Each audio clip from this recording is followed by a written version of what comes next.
في الخلق من عدم ثم الصلاة على المختار في القدم والآل والصحب ثم التابعين لهم أهل التقى والنقى والحلم والكرم. أما بعد، فأعوذ بالله من الشيطان الرجيم. بسم الله الرحمن الرحيم. لو أنزلنا هذا القرآن على جبل لرأيته خاشعا متصدعا من خشية الله. صدق الله المولانا العظيم. منبر رسول پر رونق افروز معززین، مداحین، مبلغین، میرے سامنے تشریف فرما بزرگوں، نوجوانوں، پیارے بچوں، میری آواز کو پردے میں رہ کر سننے والی عفت معاب خواتین اسلام، السلام علیکم ورحمۃ اللہ تعالی وبرکاتہ۔ مجھے آپ نے سلام کا جواب بہت سستی سے دیا ہے، لیکن نبی کی بارگاہ میں جب میں آپ کو پڑھاؤں گا درود و سلام، تو جس نبی کا کلمہ پڑھتے ہیں اس نبی کی بارگاہ میں درود و سلام پڑھنے میں سستی کا مظاہرہ نہ کریں بلکہ چستی کا مظاہرہ کریں، اس لیے کہ آقا فرماتے ہیں سب سے بڑا کنجوس اور بخیل وہ ہے کہ جس کے سامنے میرا ذکر کیا جائے اور وہ مجھ پر درود نہ پڑھے۔ اور ایک جگہ آقا نے یہ بھی فرمایا کہ بندہ جب درود پڑھتا ہے تو اس کی آواز جتنی بلند ہوتی ہے وہ ذرات قیامت کے دن درود شریف پڑھنے والے کے حق میں گواہی دیں گے۔ اب میں دیکھتا ہوں کہ کتنے لوگ ہیں جو در و دیوار کو گواہ بنانا چاہتے ہیں اللہ کے ذکر کا، رسول اللہ پر درود پاک پڑھنے کا۔ بآواز بلند پڑھیں، الصلاۃ والسلام علیکہ یا رسول اللہ،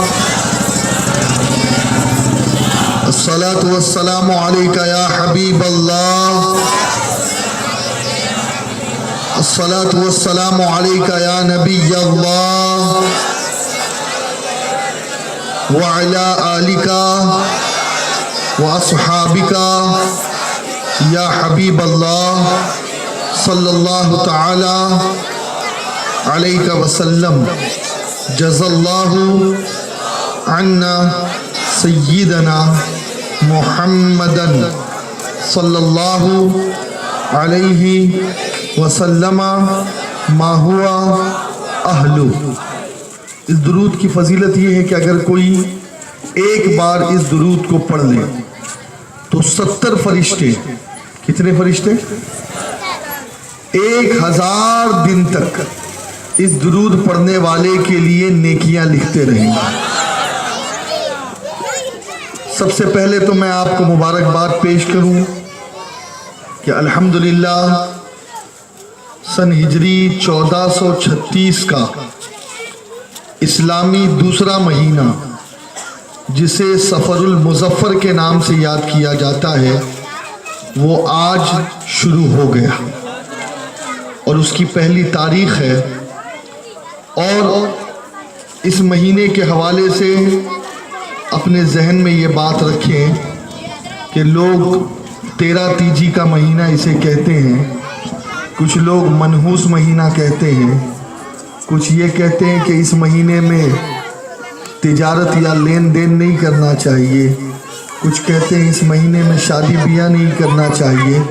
لیکن یاد رکھیں کہ اللہ کے نبی علیہ الصلوۃ والتسلیم نے ان تمام چیزوں کا رد فرمایا، اور آقا فرماتے ہیں لا سفر، یعنی سفر میں کوئی بدشگونی ہے ہی نہیں۔ اور جہاں تک کہ اس مہینے میں نکاح وغیرہ کرنے کی بات ہے تو سنو، وہ جوڑا اور وہ رشتہ کہ جس کے بارے میں جبریل نے بارگاہ رسالت میں عرض کی کہ آقا ان دونوں کا نکاح اللہ نے عرش پر پڑھوا دیا، اور بیت المعمور پر منبر لگا کر میں جبریل نے خطبہ دیا، آقا زمین پہ بھی آپ ان دونوں ہستیوں کا نکاح پڑھا دیں۔ وہ ہستیاں کون سی ہیں؟ وہ فاطمہ اور علی کی۔ ان کا نکاح بھی کسی اور مہینے میں نہیں ہوا، اسی ماہ صفر المظفر میں ہوا۔ لہٰذا یاد رکھیں، یہ تمام فرسودہ خیال اپنے ذہن سے نکال دے۔ کوئی دن، کوئی گھڑی، کوئی ساعت منحوس نہیں ہوتی۔ ہاں، منحوس تو وہ وقت ہوتا ہے جس میں ہم گناہ کریں۔ اللہ تعالی ہمیں اس کی منحوسیت سے محفوظ رکھے۔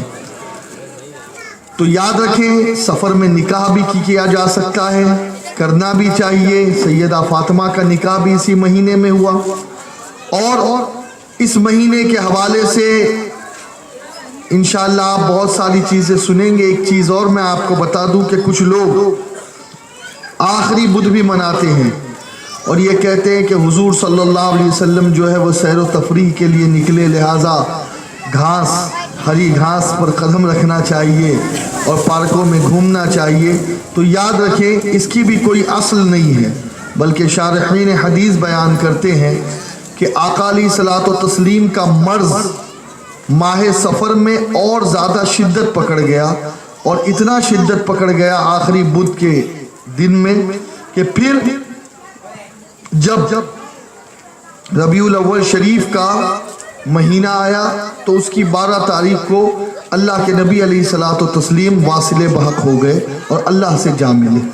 تو یاد رکھیں، اس قسم کی جو توہمات ہے اس سے بھی ہمیں پرہیز کرنا ہے۔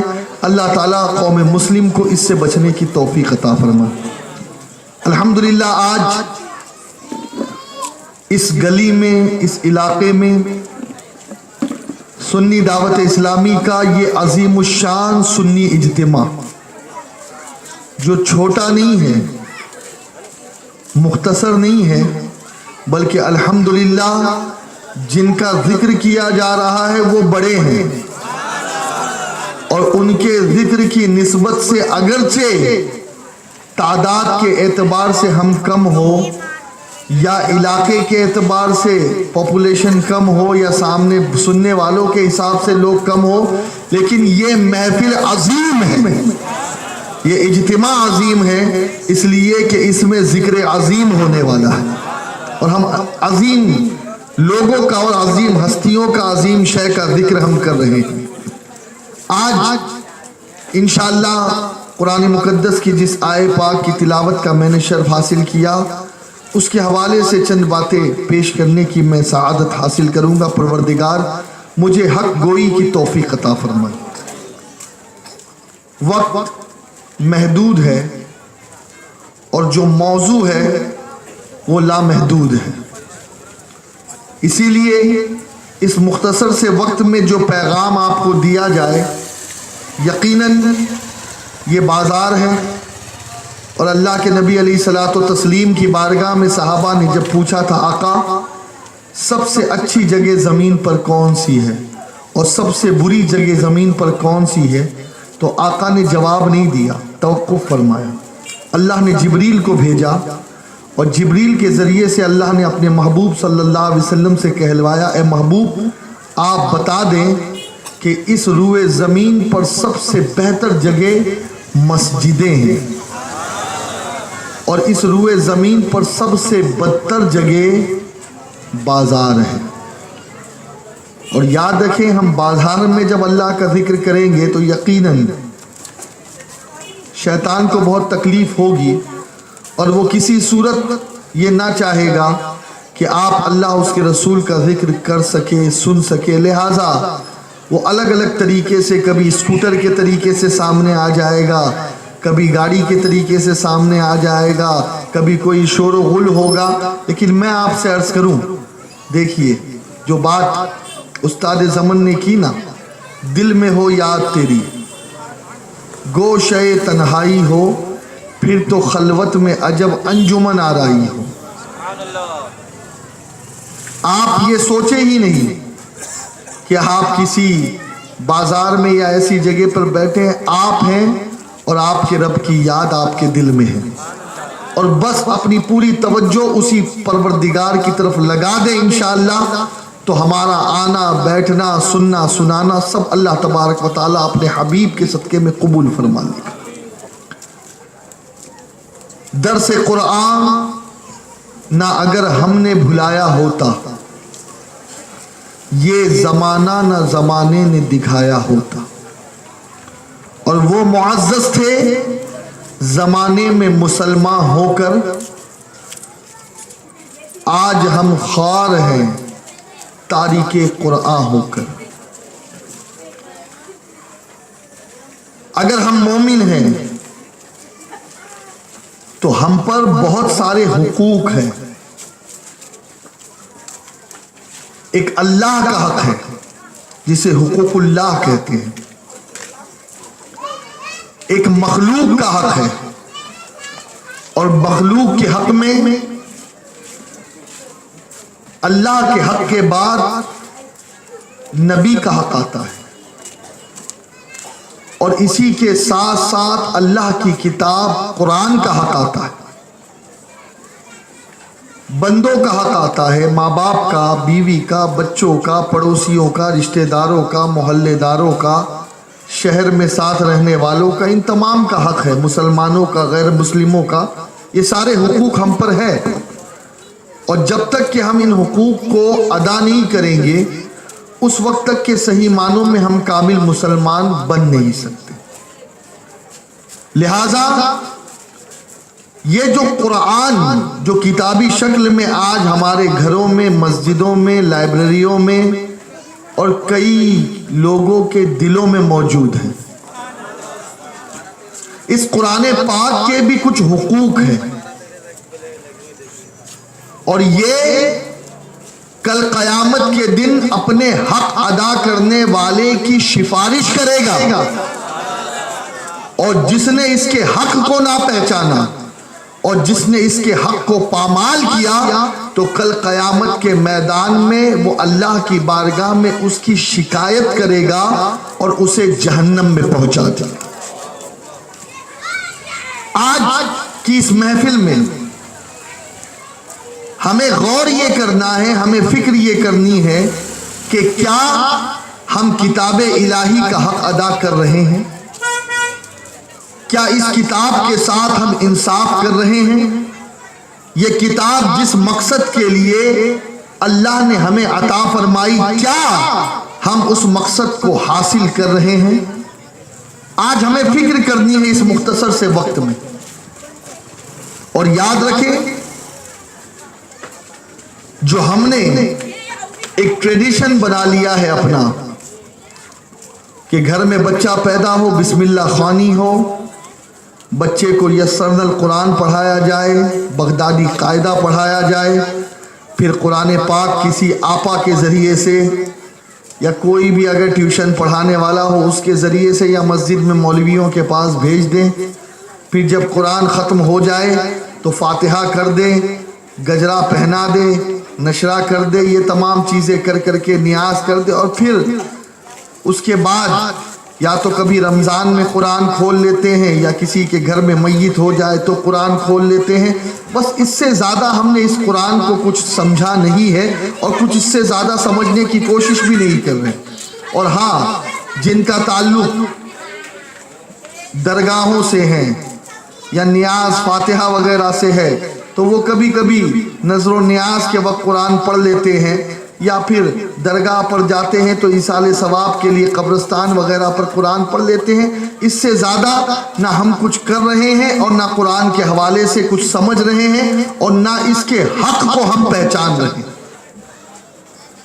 جبکہ دوستو، بات یہ ہے، امام نووی رحمت اللہ تعالی علیہ التبیان میں نقل کرتے ہیں کہ اس قرآن مقدس کے جو حقوق ہیں وہ کوئی ایک دو نہیں ہے بلکہ 14 حق ہے جو اس قرآن کے مسلمانوں پر ہے، اور جب تک بندہ ان 14 حقوق کو ادا نہیں کرے گا، یاد رکھے وہ چھٹکارا نہیں پا سکتا۔ وہ قیامت کے میدان میں سرخرو نہیں ہو سکتا اور اس کی دنیا و آخرت کبھی بھی کامیاب نہیں ہو سکتی۔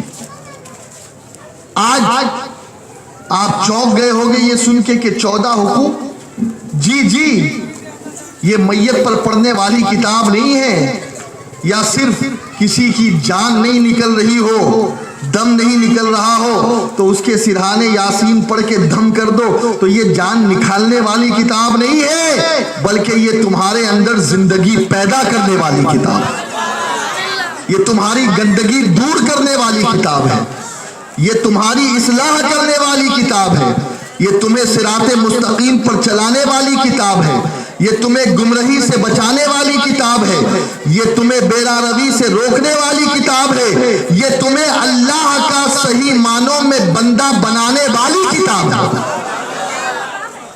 پہچانو اس کتاب کے حق کو، سمجھو اس کتاب کی عظمت کو۔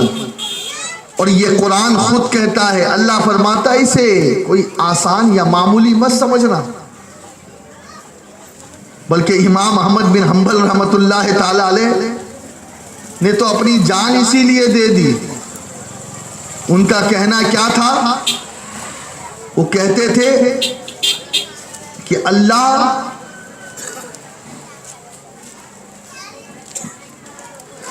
کا کلام ہے قرآن۔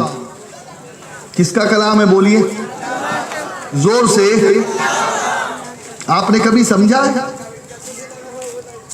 کبھی کبھی آپ بات چیت کر رہے ہوتے ہیں، کوئی جھگڑا ہو رہا ہوتا ہے، اب محلے کا کوئی پٹیل آ جاتا ہے نا، تو آپ لوگ کیا کہتے ہیں؟ بھائی چپ ہو جاؤ، یار بڑے بول رہے ہیں تو آپ کیوں بول رہے ہیں؟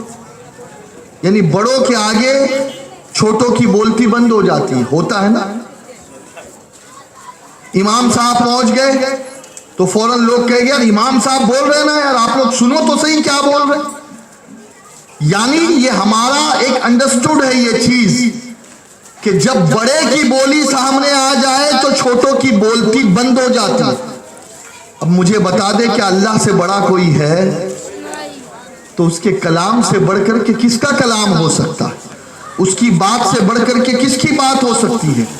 بلکہ سنیے آپ، اللہ خود قرآن میں کہتا ہے وَإِذَا قُرِئَ الْقُرْآنَ فَاسْتَمِعُوا لَهُ وَانصِتُوا لعلکم ترحمون، اور جب یہ قرآن پڑھا جائے تو خاموش ہو جاؤ، اس میں دھیان دو، غور کرو، اس امید پر کہ تم پر رحم کیا جائے۔ یہ وہ کتاب نہیں ہے کہ جب اس کی باتیں ہو تو تم اپنی باتیں شروع رکھو، اپنی باتیں جاری رکھو، نہیں، جب اس کتاب کی باتیں بتائی جائے تو ساری باتیں بند، سب کی بولتی بند، سارے اہل زبان گونگے ہو جائیں۔ کیوں؟ کیونکہ اب اللہ کا کلام پڑھا جا رہا ہے۔ تو امام احمد بن حنبل رحمت اللہ تعالی علیہ نے تو اپنی جان دے دی، اس لیے کہ لوگ کہتے تھے کہ قرآن مخلوق ہے۔ آپ نے کہا نہیں، قرآن مخلوق نہیں ہے، اس لیے کہ یہ اللہ کی صفت ہے، صفت ہے، اور جو اللہ کی صفت ہے وہ کبھی مخلوق نہیں ہو سکتی۔ اللہ کا کلام اللہ کی صفت ہے، وہ مخلوق نہیں ہو سکتی۔ اور یہی کہتے کہتے آپ نے اپنی جان دے دی۔ لوگوں نے کہا رجوع کر لو، کہا میں رجوع کیوں کروں؟ ارے یہ کلام ہے، یہ اللہ کا کلام ہے، اللہ کا کلام ہے۔ ارے اللہ کی ذات باقی ہے، اس کا کلام بھی باقی ہے۔ اللہ کی ذات لافانی ہے، اس کا کلام بھی لافانی ہے۔ اور جس دل میں یہ کلام اتر جائے، جس کی زندگی اس کلام کے مطابق گزرنا شروع کر دے، تو وہ زندگی بھی لافانی ہو جاتی ہے۔ اسی لیے تو حافظ کے جسم کو مٹی نہیں کھاتی قبر کی، ہے نا، کیونکہ اللہ کا کلام اس کے دل میں۔ خیر ہے، آج فضائل کے حوالے سے کم گفتگو کریں گے اور حقوق قرآن کے حوالے سے ہمیں زیادہ سمجھنا ہے، اس لیے کہ ہم بہت ناانصافی کر رہے ہیں اس کتاب کے ساتھ۔ ہم نے اسے تعویذ کی طرح استعمال کرنا شروع کر دیا ہے، اور اب تو جب ہم درگاہ وغیرہ کی طرف جاتے ہیں تو دیکھتے ہیں کہ ایک چھوٹا سا قرآن کا تعویذ بھی ملنے لگا ہے۔ گویا یہ ذہن دیا جا رہا ہے کہ بس اب اس تعویذ کو پکڑ کر کے اپنے گلے میں لٹکا لو تو یہ قرآن کا آپ نے حق ادا کر دیا. معاذ اللہ ثم معاذ اللہ، ایسا نہیں ہے. قرآن کے بہت سارے تقاضے ہیں. اور سنی دعوت اسلامی یہ تنظیم، یہ کوئی تحریک صلاۃ نہیں ہے یا تحریک صوم نہیں ہے جو صرف آپ کو نماز کی دعوت دے کر کے خاموش ہو جائے یا آپ کو جو ہے وہ روزے کی دعوت دے کر کے خاموش ہو جائے. نہیں، یہ تنظیم دعوت قرآن کی تنظیم ہے. یہ پیغام قرآن کو عام کرنے والی تنظیم ہے.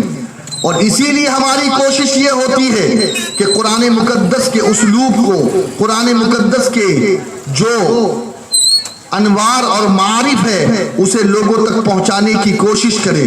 اور سنیے میرے پیارے آقا علیہ الصلوۃ والتسلیم کے پیارے دیوانوں، قرآن مقدس جب آپ پڑھنا شروع کریں گے نا، جگہ جگہ اللہ نے فرمایا افلا یتدبرون، کیا تم اس قرآن میں تدبیر نہیں کرتے، غور نہیں کرتے؟ افلا یعقلون، کیا تمہارے پاس عقل نہیں ہے کہ تم سمجھو یہ کہ قرآن کیوں ہے؟ کہیں اللہ نے فرمایا ھدی للناس، کہ یہ کتاب وہ ہے جو لوگوں کو ہدایت دیتی ہے. کہیں کہا ھدی للمتقین، کہ یہ کتاب وہ ہے جو متقین کو ہدایت دیتی ہے. پتہ یہ چلا کہ یہ کتاب کوئی شوکیس میں رکھنے والی کتاب نہیں ہے، بلکہ یہ کتاب ہدایت کی کتاب ہے.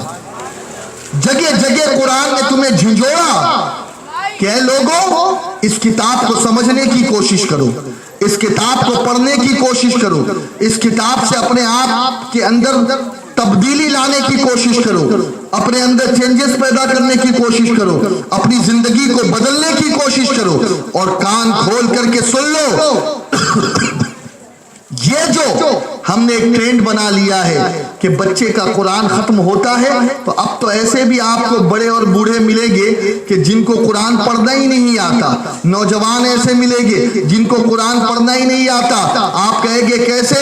وہ بچپن میں جب 10 سال کی عمر تھی اس وقت قرآن ختم کیا تھا، اور اس وقت جب بند کیا ہے تو پوری زندگی کبھی کھولا ہی نہیں، تو اب قرآن پڑھنا بھی بھول چکے ہیں. اور بڑے گناہوں میں ایک بہت بڑا گناہ یہ بھی ہے کہ کوئی انسان قرآن کو یاد کرے اور اس میں سے کچھ بھلا دے، تو یہ گناہوں میں سے، بڑے گناہوں میں سے اس کا بھی شمار ہوتا ہے کہ قرآن کو یاد کر کے بھلا دیا جائے.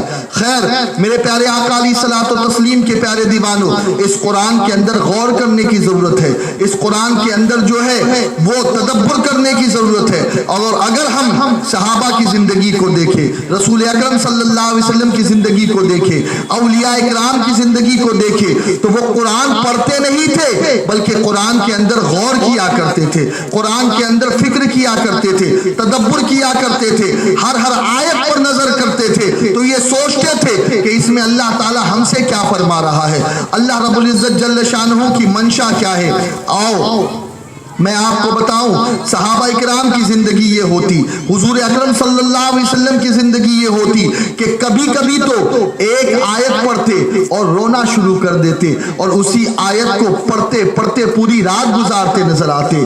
خود اللہ کے نبی علیہ الصلوۃ والتسلیم کی زندگی میں یہ بات ملتی ہے کہ اللہ کے نبی علیہ الصلوۃ والتسلیم جب کبھی قرآن مقدس پڑھتے تو قرآن مقدس پڑھ کر کے رویا کرتے. یاد رکھے سب سے بہترین تلاوت کون سی ہے؟ جب بندہ نماز کے اندر قرآن کی تلاوت کرے، نماز کی حالت میں قرآن کی تلاوت کرے. اور اس میں بھی اللہ کو جو سب سے زیادہ پسند ہے وہ بندہ پسند ہے جو قرآن پڑھتا جا رہا ہے اور اس کی آنکھوں سے آنسو بہتا جا رہا ہے.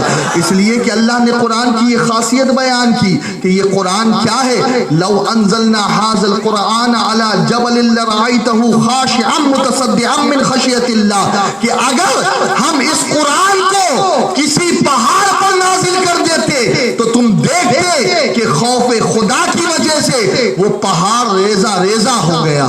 اللہ اکبر کبیرہ. یہ قرآن اللہ نے قلب مصطفیٰ پہ نازل کیا. اس قرآن کی خشیت کا عالم یہ ہے، اس قرآن مقدس کی جلالت کا عالم یہ ہے کہ اگر یہ قرآن پہاڑ پر اترتا تو پہاڑ بھی ذرہ ذرہ ہو جاتا. لیکن ہم پر کوئی اثر نہیں ہو رہا، ہماری زندگی میں کوئی تبدیلی نہیں آ رہی. ہمارے اندر کوئی پریورتن نہیں آ رہا, کوئی انقلاب بپا نہیں ہو رہا. مسلمان دیکھو جیسے کل تھا ویسے ہی آج بھی ہے, بلکہ انقلاب بپا ہونے کی بات تو بہت دور. پہلے اگر 10 گناہ کرتے تھے تو آج 100 گناہ کرتے نظر آ رہے ہیں. پہلے 100 گناہ کرتے تھے تو آج 150 گناہ کرتے نظر آ رہے ہیں.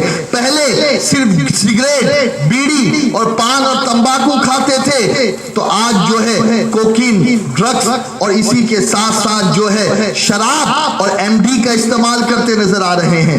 پہلے اگر ہم معاذ اللہ ثم معاذ اللہ چھوٹے گناہ کرتے تھے تو آج بڑے گناہ کرتے نظر آ رہے ہیں. اس کی وجہ کیا ہے؟ اس کا سبب کیا ہے؟ دوستو, اس کی سب سے بڑی وجہ یہ ہے کہ آج ہمارے گھروں میں قرآن موجود تو ہے, لیکن یہ قرآن صرف ہم نے تاج کی زینت بنا دی ہے اور تعویذ کے طور پر ہم نے برکت کے لیے اپنے گھر میں قرآن کو رکھ چھوڑا. بلکہ سنیے, اگر آج میں یہ کہوں کہ یہ آپ کا گھر نہیں ہے, یہ تو قبرستان ہے, یہ تو شمشان ہے, تو آپ کو بڑی تکلیف ہوگی یا نہیں؟ بولیے مجھے. آپ کہیں گے بڑے عجیب مولانا ہیں, سید صاحب جو مرضی آئے کہہ دیتے, جو دل میں آئے. کہ یہ ہمارا گھر ہے, اس کو قبرستان کہہ رہے ہو؟ سنو, میں نہیں کہہ رہا. آقا کریم صلی اللہ علیہ وسلم ارشاد فرماتے ہیں کہ جس گھر میں قرآن کی تلاوت نہیں ہوتی وہ ویران ہے. وہ ویران ہے, وہ آباد نہیں ہے.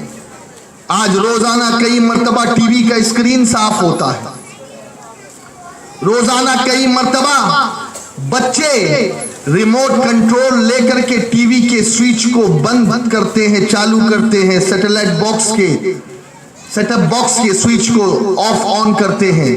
لیکن مجھے بتائیے, کیا روزانہ ہمارے گھر میں ہم قرآن پر ہاتھ لگاتے؟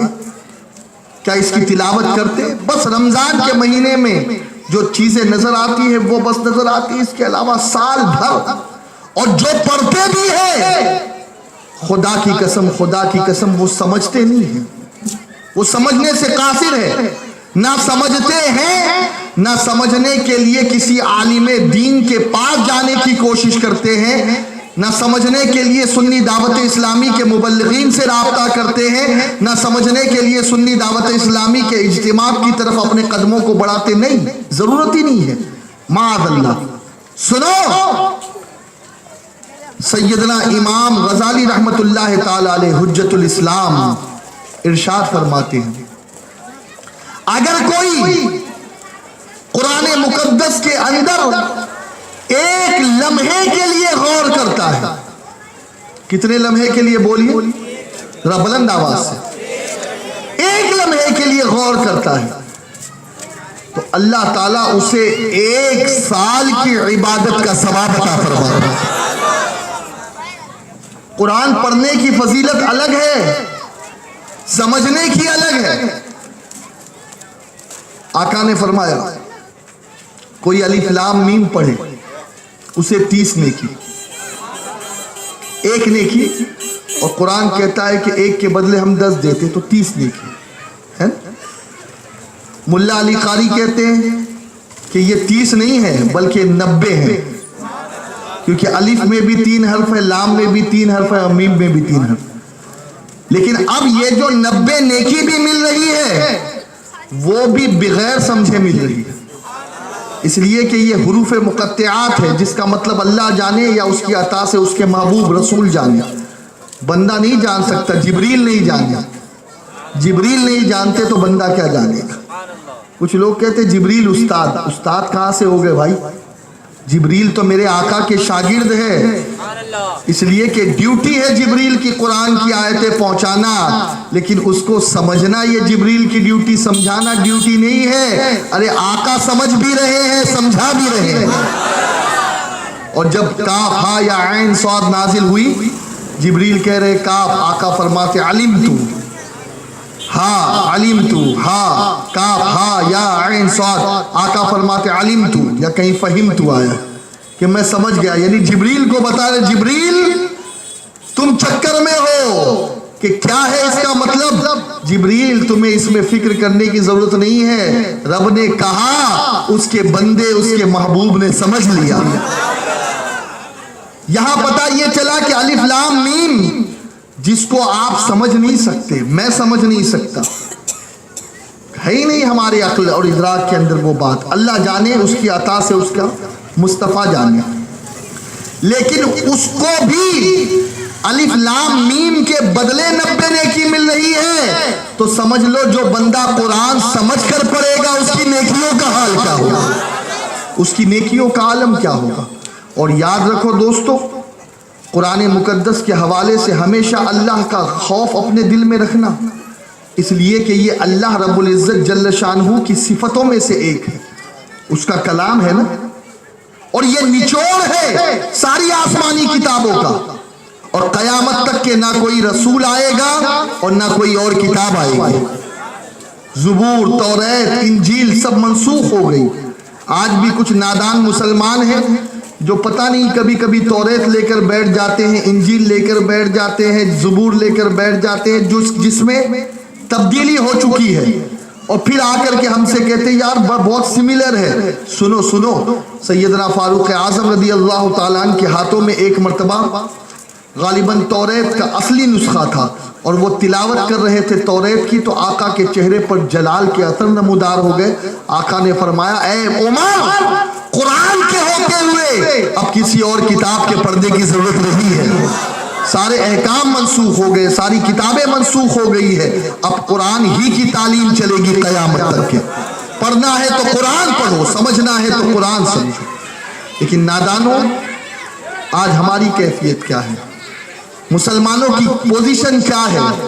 ہم اس قرآن کے بارے میں غور نہیں کر رہے، بلکہ سنو، آقا فرماتے ہیں کہ کل قیامت کے دن یہ کتاب اپنے پڑھنے والے کو پہچانے گی، پڑھنے والے کی سفارش کرے گی، بلکہ قیامت میں نہیں۔ آقا فرماتے ہیں جو قرآن مقدس کا پڑھنے والا ہوگا، جس کے دل میں قرآن کی محبت ہوگی، جو قرآن سے ٹوٹ کر محبت کرتا ہوگا، بلکہ آقا نے تو حکم دیا ہے کہ اپنی اولاد کو 3 باتیں سکھاؤ، اس میں سے جو تیسری بات آقا نے فرمائی وہ یہی فرمائی کہ قرآن پاک کی تلاوت کی محبت اپنے بچوں کے دل میں ڈالو۔ جی، اب جس کے دل میں قرآن کی محبت ہو جائے، آقا کیا فرماتے معلوم؟ جس کو قرآن بغیر چین نہ ملے، صبح قرآن کی تلاوت کرے، شام میں قرآن کی تلاوت کرے، اخیر دوپہر میں قرآن کی تلاوت کرے، سوتے وقت قرآن کی تلاوت کرے، جاگتے وقت قرآن کی تلاوت کرے، اس کی کیفیت کیا ہوتی ہے معلوم؟ اللہ اکبر۔ آقا فرماتے جب اس بندے کو منکر نکیر ملک الموت اس کی روح قبض کرنے کے لیے آتے ہیں،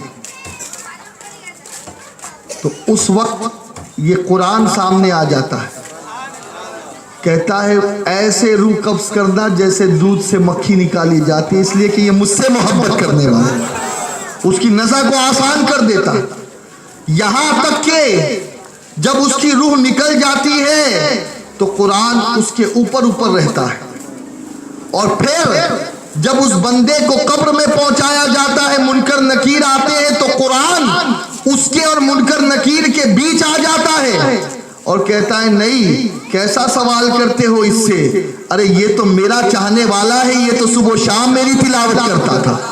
یہاں تک کہ اگر عذاب یا جہنم کے فرشتے آئیں گے تو یہ قرآن ان کے بیچ حجاب بن جائے گا، بلکہ روز قیامت بھی جب تک کہ اپنے پڑھنے والے کو جنت میں داخل نہ کرے گا، یہ قرآن بھی اس وقت تک کے سکون سے نہیں رہے گا۔ اللہ اکبر، یعنی وہ بخشوا کر رہے گا اپنے پڑھنے والے کو۔ اور میں آپ کو کیا بتاؤں، ابھی لبنان کا سفر ہوا تھا، عروس العرب کہتے ہیں جسے،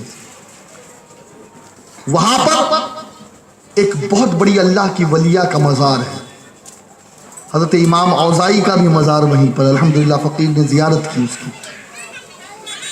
ایک اور بہت بڑی اللہ کی ولیہ جس کا نام تھا حضرت سیدتنا نفیسہ رضی اللہ عنہا، ان کی زندگی کے بارے میں ملتا ہے کہ وہ قرآن کی قاریہ بھی تھی، حافظہ بھی تھی. اور اے میری بہنوں ذرا غور سے سننا، غور سے. آج اس قرآن مقدس کے حوالے سے ہمارے نظریات کیا ہے؟ آج کل کی عورتوں کے پاس کھانا پکانے کا وقت ہے، ٹیوشن پڑھانے کا وقت ہے، بچوں کو انگریزی پڑھانے کا وقت ہے، سیریل دیکھنے کا وقت ہے، ساس بہو الٹا چشمہ سیدھا چشمہ اور پتہ نہیں کیا کیا دیکھ رہے ہیں، بیوٹی پارلر میں جانے کا وقت ہے، شاپنگ کرنے کا وقت ہے، لیکن وقت نہیں ہے تو قرآن مقدس کھولنے کا وقت نہیں ہے، قرآن پڑھنے کا وقت نہیں ہے. کہاں ہے آج ہماری بہنوں کے پاس؟ آپ دیکھو بیٹھ جائے کوئی دوسری عورت تو 2 گھنٹے نہیں بلکہ 4 گھنٹے باتیں کرتی رہے گی، پورے گاؤں کی پورے محلے کی پنچایت اسی کے گھر میں ہو جائے گی. یہ ایسا وہ ایسا، وہ ایسی یہ ایسی، ارے تجھ کو اس کے بارے میں معلوم ہے؟ ارے نہیں معلوم، وہ ایسا. معاذ اللہ ثم معاذ اللہ، غیبت، چغلی. اور اسی لیے آقا نے فرماتے جہنم میں عورتوں کو میں نے زیادہ دیکھا. لیکن سنو، ہر عورت ایک جیسی نہیں ہوتی. ایک ایسی بھی بی بی نفیسہ گزری ہے جو حقیقی بانوں میں اسم بمسمہ تھی، نام بھی نفیسہ تھا، کردار بھی نفیس تھا، حافظہ تھی وہ قرآن کی. ان کے بارے میں بتایا جاتا ہے کہ کبھی اس بندی نے اپنی زبان پر قرآن کے علاوہ کوئی حرف لایا ہی نہیں، مرتے دم کر. ارے اگر کوئی سوال بھی کچھ کرتا نا، کہاں رہتی ہو، کھانا کھایا یا نہیں، عمر کتنی ہے، کیا وقت ہے، وہ جواب ایسی دیتی کہ کوئی نہ کوئی قرآن کی آیت کی تلاوت اس میں نظر آتا. ایسی ذہین تھی، ایسی فتین تھی، صرف حافظہ نہیں تھی، عالمہ بھی تھی.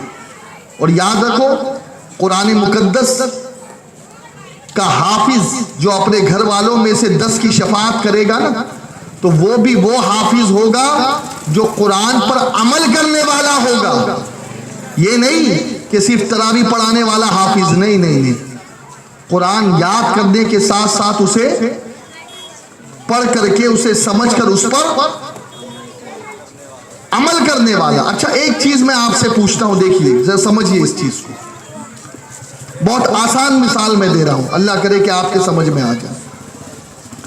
آپ کا بیٹا عرب میں گیا نوکری کے لیے، حجاز پہنچا نوکری کے لیے.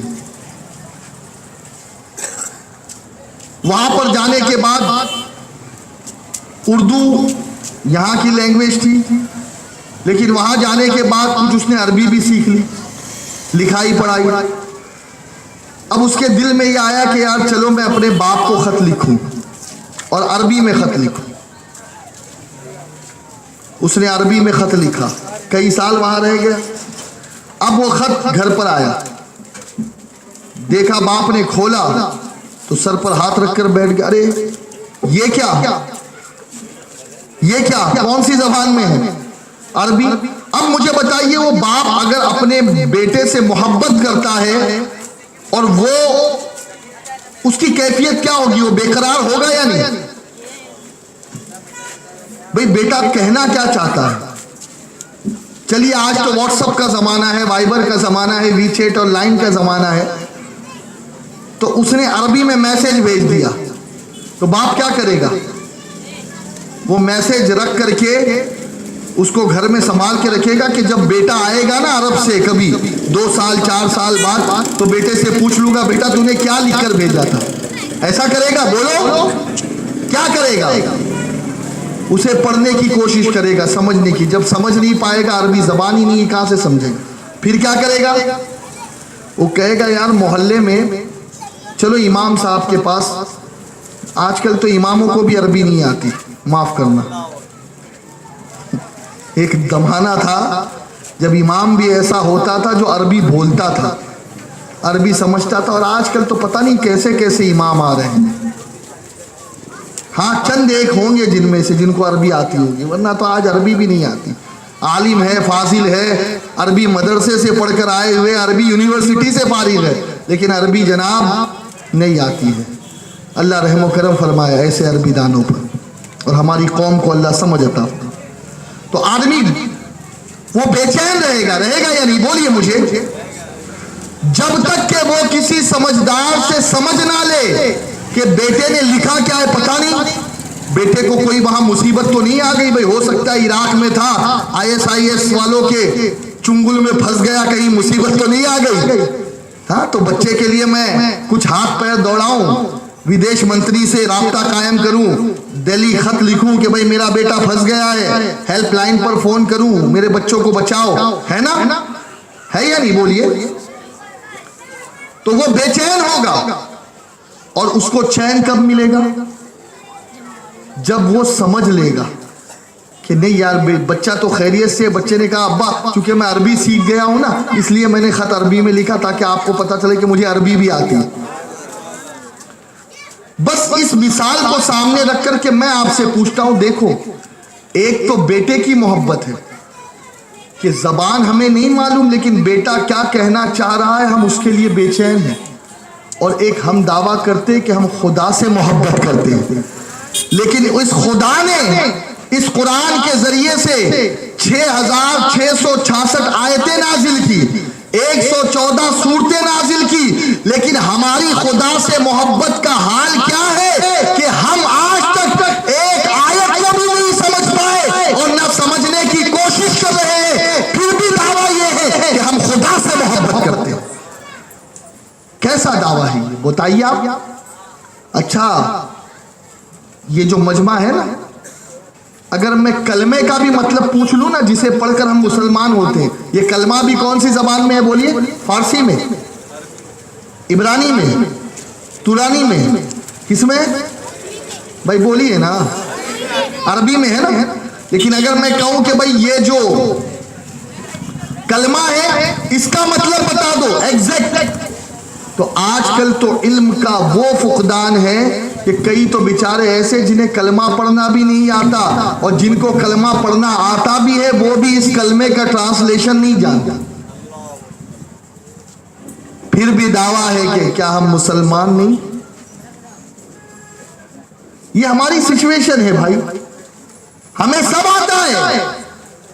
انجیکشن سے کیسے نشہ کرتے ہیں وہ ہمیں آتا ہے، کوکین کیسے یوز کرتے وہ ہمیں آتا ہے، MD کے یوز کرنے کا طریقہ کیا ہے وہ ہمیں آتا ہے، ڈرگز، ہیروئن، شراب، وائن، سب سب سب جانتے ہیں، سارے گناہ جانتے ہیں. لیکن استغفر اللہ ہمیں اگر کوئی چیز نہیں معلوم تو قرآن نہیں معلوم، اور سمجھنے کی کوشش ہی نہیں کرتے. اور ایک دور تھا جب مسجدوں میں الحمدللہ ممبر پر قرآن کی تفسیریں بیان کی جاتی تھی. اب تو وہ وقت بھی ختم ہو گیا. آج کل تو پتہ نہیں امام لوگوں کا بھی حال یہ ہے کہ بس 5 ٹائم کی نماز پڑھاتے ہیں اور بس آوارہ گردی کرتے پھرتے ہیں، اور اس کے علاوہ ان کے پاس ٹائم نہیں، ٹیوشن پڑھتے ہیں، کمائی کرتے ہیں معاذ اللہ. ورنہ پہلے ایسے امام تھے جن کی کوشش یہ ہوتی تھی کہ وہ فجر کے بعد قرآن کھول کے بیٹھ جاتے تھے، ظہر بعد قرآن کھول کے بیٹھ جاتے تھے، عصر بعد قرآن کھول کے بیٹھ جاتے تھے، مغرب اور عشاء بعد قرآن کھول کے بیٹھ جاتے تھے، اور لوگوں کو کہتے تھے اے نمازیوں آؤ اللہ ہم سے کیا فرما رہا ہے اسے سمجھ لو. آج لیکن خال کسی مسجد میں قرآن کی تفسیر ہوتی ہو تو ہو. فقیر کا یہ معمول ہے الحمدللہ کہ ماہ رمضان میں بالخصوص تراویح کی نماز میں جس مسجد میں پڑھتا ہوں تو کوشش یہ کرتا ہوں کہ جتنی آیات پڑھی گئی ہے ان میں سے چند چنندہ آیات نماز کے بعد میں اس کو بیان کرتا ہوں، ترجمہ اور تفسیر، تاکہ لوگوں کو پتا چلے کہ آج ہم نے نماز میں کیا پڑھا، کیا سنا، اور اس کا مطلب کیا ہے، اور رب تبارک و تعالیٰ کی منشا کیا ہے، اور ہمیں اس آیت کے ذریعے سے اللہ کیا پیغام دینا.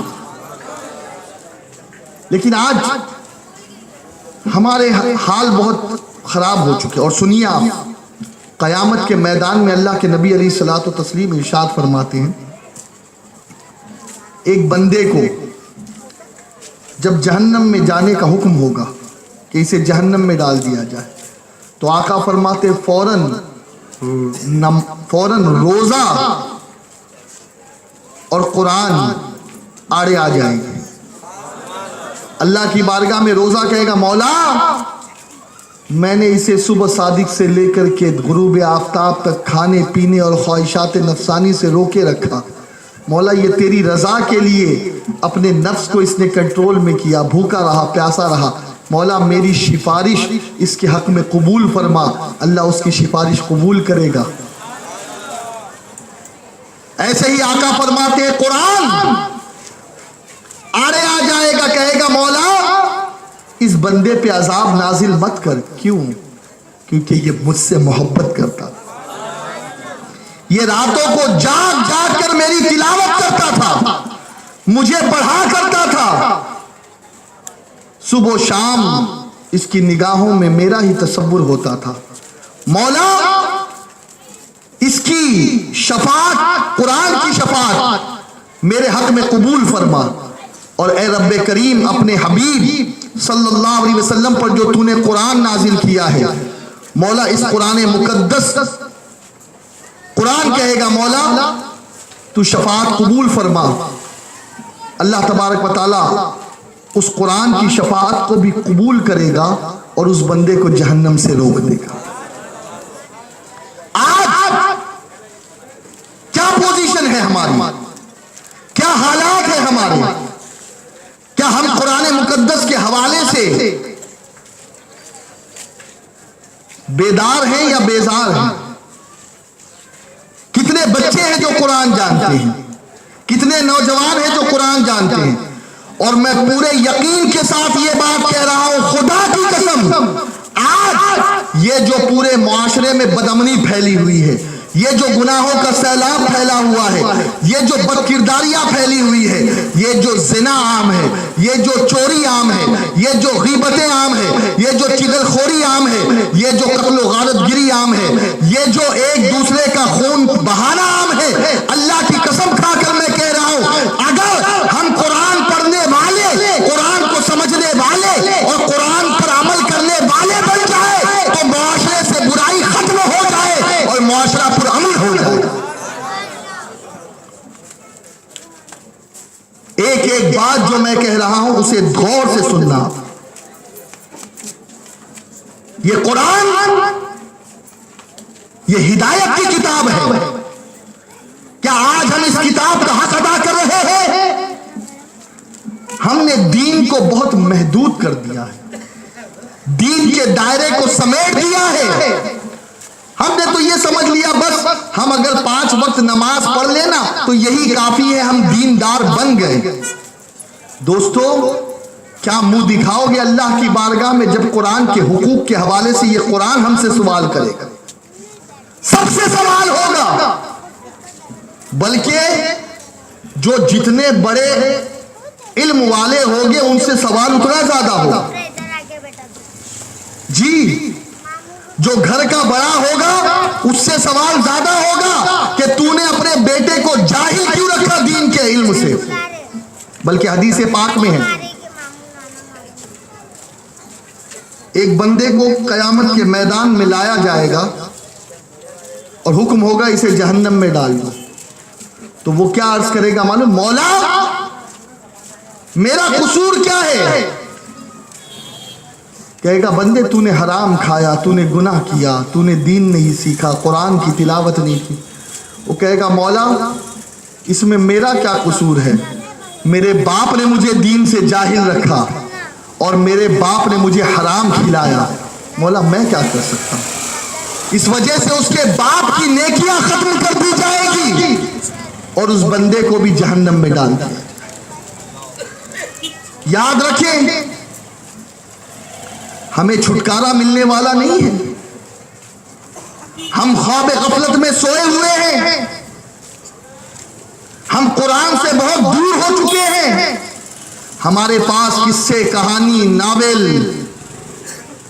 میگزین, ان چیزوں کو تو پڑھنے کا وقت ہے لیکن قرآن پڑھنے کا وقت نہیں ہے. آج اپنے بیٹے کے خط کو سمجھنے کی کوشش کر رہے ہیں, سب دوڑ رہے ہیں انگریزی کے پیچھے. انگریزی زبان خراب نہیں, زبان کوئی بھی خراب نہیں ہوتی ہے. مراٹھی بھاشا بھی اچھی ہے, ہندی بھی اچھی ہے, سنسکرت بھی اچھی ہے, عربی بھی اچھی ہے, لیکن میں تم سے کہتا ہوں ارے وہ زبان کتنی پیاری ہوگی جس زبان میں اللہ نے کلام نازل کیا. اس کو کیوں نہیں سمجھتے, اس کو کیوں نہیں سمجھتے؟ اور سنو, یہ زبان ایسی زبان نہیں ہے کہ صرف اور صرف اس دنیا میں ہمارے کام آئے گی, بلکہ میرے پیارے آقا علیہ الصلوۃ والتسلیم کے پیارے دیوانوں, قبر کے سوال و جواب بھی اسی زبان میں ہوں گے, قیامت کے سوال و جواب بھی اسی زبان میں ہوں گے, اور جنتیوں کی بھی یہی زبان ہوگی.